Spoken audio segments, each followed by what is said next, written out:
Hey y'all, hey, this is Jacinta, and I am doing my first YouTube video about my story on how I ended up with kidney failure. It's a very sensitive topic. For a long time, I debated if I should even jump on here and say anything about it, but I feel like it might bless somebody just to know they're not alone. And I don't know, just to share my story. So, um, first of all, so it happened when I was 40 years old. I'm now 42. Um, but uh, the Christmas of 2021, my entire family, husband, kids, well, my son had already had COVID that Thanksgiving of 2021. But at Christmas, my husband tested positive first, then me, then my daughter. Okay, so I just did like everybody else and quarantined for 2 weeks. We were supposed to go visit family, and that's how we found out that he had COVID. So we couldn't go because the family agreed, like everybody test before we get together, so nobody make each other sick. And we were supposed to drive from Indiana to Georgia. That never happened. We had to unrent our rental car, everything, because he had tested positive. And then 2 days later, I did. So um, that was like the suckiest Christmas because I thought I was gonna be strong and hold down the fort, and my tail was sitting over there indoors with one of the Rihanna onesies on, some boots, a heavy coat, and a hat. Talking about some, "Ooh, it's cold." My husband was like, "You sure you okay?"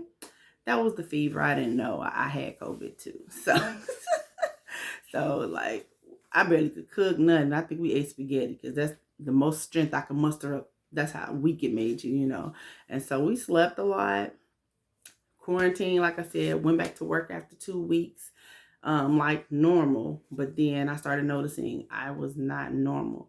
So what happened was, um, as I went back to work, like I could hardly do anything. Like I couldn't even draw a bath right. So I didn't know all these were symptoms of failing kidneys. And so I had like brain fog. So I would do stuff like I ran a bath and I couldn't judge how much water to put in the bath. Uh, that's never happened to me a day in my life. But that day, um, I drew the bath and then I got in and I flooded the whole bathroom. And I was like, what is wrong with me? And my husband like, what's wrong? You okay? And I kept asking him, do I look swollen? I don't know, you look fine to me. I was swollen, you guys. I'll tell y'all. Well, I'll get to that part. But when they did the first emergency dialysis on me, they took off 2 liters of fluid. But yeah, I was swollen. My shoes did not fit. My belt that I used to wear every day, all of a sudden, I couldn't even connect the two sides. Like it was like struggling just to make them connect, right? Um, we were doing a weight loss challenge at my job at the first of the year. You know how January, oh wait, yeah, let's have this competition, let's lose weight. And I was one of the bigger ones, so usually I lose weight fast. And so in literally 7 days, I gained, I think it was 10 pounds or 8 pounds, something crazy. Like I'm purposely doing things to lose weight, and I usually lose fast. And I sat up there and gained like 10 pounds, but it was fluid collecting, right? Because kidney failure means your kidneys ain't working like they supposed to. And kidneys are supposed to do two things. You're supposed to flush out excess fluids. Like some people that on um, dialysis and have kidney failure, some people don't even pee at all, okay? Because the body is not releasing the excess fluid. And then two, it removes toxins, okay? So back to these symptoms. I was like puking random. I couldn't taste my food. Now during COVID, I could taste food. I just wasn't hungry. I had no energy. But once I was supposed to be back to normal and going back to work and doing everything, I just noticed, I was like, man, everything tastes bad. I was purposely going places to taste food that I knew should be good. Like I know a caramel mac frappe is delicious. And I was like, I don't taste nothing.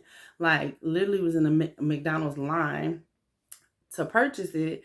And I got to the window and had to swerve out the drive-through line and park because I I had to puke. It just came out of nowhere. I didn't know that was toxins in my body, right? So it happened then. And then the day that I found out, it also happened. I was in a staff meeting and the boss had bought everybody breakfast. Again, couldn't taste a thing. I'm like, this breakfast sucked. Like, it just made you not want to eat because I couldn't taste nothing. And so my boss was holding the meeting, and then I get a phone call. I had actually, what happened was I felt like death walking. So I called my doctor and was like, well, first I tried to do telemed because I'm one of the people like, oh, it'll go away. So first I tried to do telemed, and they were like, look, it's only so much we can do over the phone. So I was like, okay, I'll go to urgent care. Went to urgent care. They could do a couple of tests. Like I think they did my blood glucose, something else, but and to make sure I wasn't pregnant or something with the queasiness and stuff. I wasn't pregnant. I didn't know what was going on, but because I also had a period. But anyway, for like months. So I don't know if that's part of that too. But yeah, so did all of that. They were like, ma'am, you're gonna have to go to your doctor. So I was like, fine. So that was like a Friday. So I called my doctor, was it Monday? Whenever it was, I said, look, I need to come in. Well, they were like, well, we're not doing in person because, you know, with COVID, it was still kind of strong, going strong back in 2021, 22, beginning of 22. And so they were like, yeah, you can't come in. I said, well, y'all got to run me some tests or something. Something is wrong with me. Like, it was just so much going on. I'm trying to think, was it any other symptoms? Because it was crazy, man. So anyway, so they ordered me the test. I finally went in to take the test. Thank God I did, but I was one of these people, workaholic, like they paying me big dollars. They was not. But yeah, just wouldn't make time to go to the doctor, you know, because I just feel like, oh, it'll go away eventually. Like my body will heal itself. This was not healing. And so I was in that staff meeting after I did those tests, and they were like, doctor called and was like, wherever you are, you need to leave immediately. Your kidneys are failing. Like you'll be dead in 24 hours if you don't get to this emergency room. So I'm in shock, like total shock. I started crying right there. My boss like, is everything okay? I'm like, no, my kidneys are failing. Like, I ain't know nothing about dialysis, none of that stuff. So he was like, do you need me to drive you? I'm like, no, I could drive myself. So I drove myself, didn't expect to be in there for 8 days, y'all. So I get there. They immediately put a line in my neck to do like emergency dialysis. Took off 2 fluids that first time. Do y'all know? Because you know how they start, you don't get to eat emergency room, you be there for hours. I said, dang, dinner over. I'm like, can y'all give me a sandwich or something around here? So they brought me a turkey sandwich and I could taste it. They said that was the toxins in your body making you not be able to taste your food. Wow. So I got introduced into this world of dialysis and kidney failure suddenly.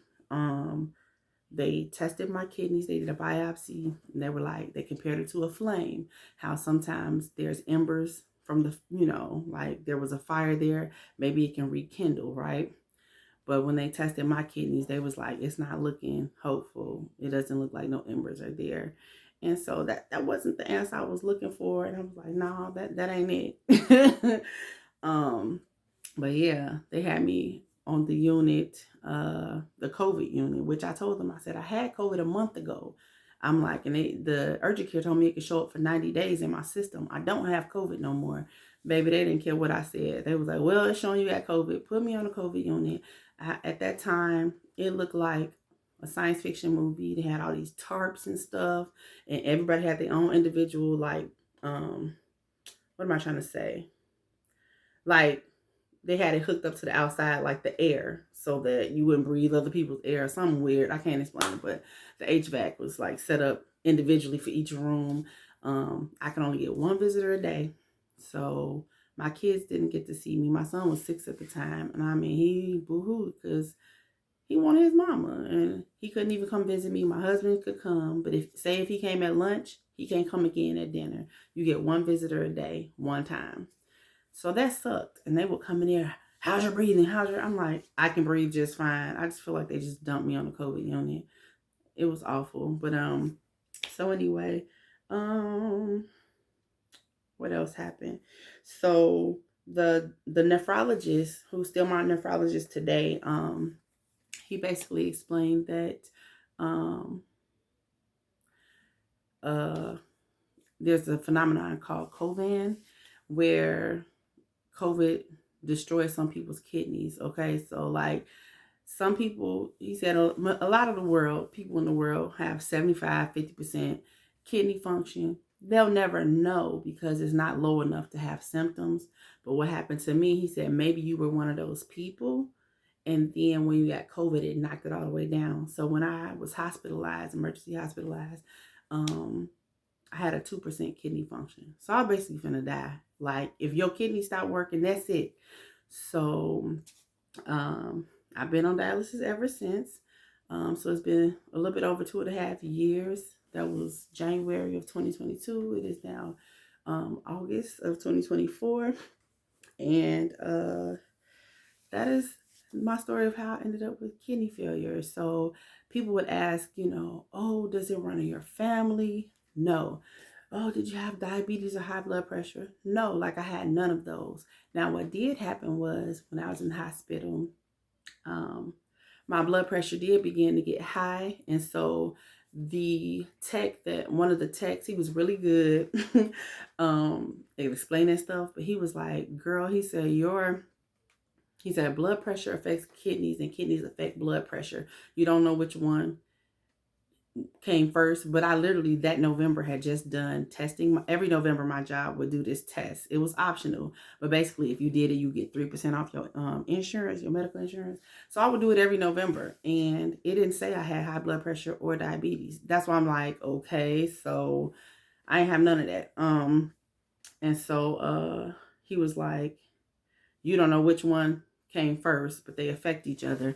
He also explained that, because I told him, oh, I didn't tell y'all this, my eyes went out twice, like literally went blind. It was only for a few seconds or a minute or so, but it was once while I was driving, which that's dangerous. And once it was on a Zoom meeting, working from home. Like I said, during that COVID time, you could work from home and stuff a lot. And I was on a meeting and I pressed the button to speak.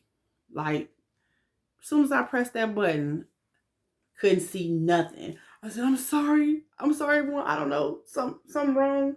Something happened to my eyes. I'm sorry. Like, I looked crazy. Like, literally, why would it happen? As soon as I pressed the button to speak, can't see.